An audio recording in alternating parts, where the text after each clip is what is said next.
Another thing I think is really interesting is that because Tina brings so much of what people think about Tina to the character, she's so smart and she's a writer and she writes books and she's a very sharp, clever woman.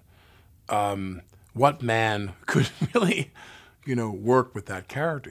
Like all of her fans. I always used to think about that, like, what guy is Tina going to end up with, or what guy would be Tina's boyfriend, or what guy would be Tina's husband on the show? Because like, what man is the equal of Tina?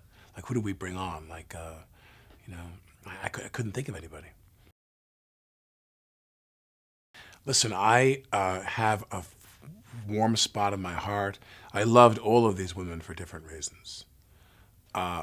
Elizabeth Banks, I mean, she's something else, boy. She's such a gorgeous girl, and she's really funny. And Julianne, who I always worshipped as an actress, and when she came on the show, I was so happy.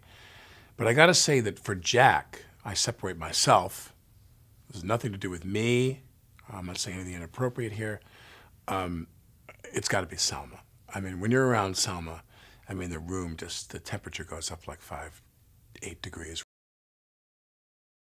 Well, I mean, everybody, it's a good question. Everybody got older. Everybody, I think people who are good actors, and we had all good actors, they try. I mean, if you're given the opportunity where you have the role to play and you're on camera a lot, you deepen the part more and more. You try to find more things that are more interesting.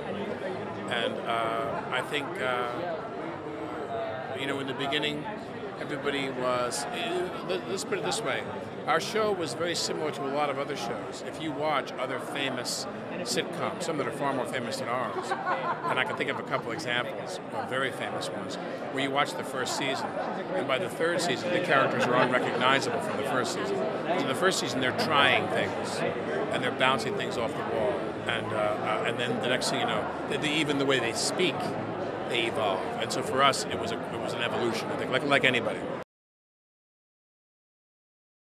A lot of shows, it's like potato chips, it's like something very easy. It's very simple. They want sex jokes, and they want, scatological jokes, and they want things to be very simple, and that's what they go for. And our show was a little bit more of a rich food for some people. We never had big ratings as a result of that, even though we had scatological jokes and sex jokes, we just had really smart ones. So I think that that's what I'll miss the most. Really, that's what I'll miss the most, is the writing, really is. I doubt I'll ever encounter that again.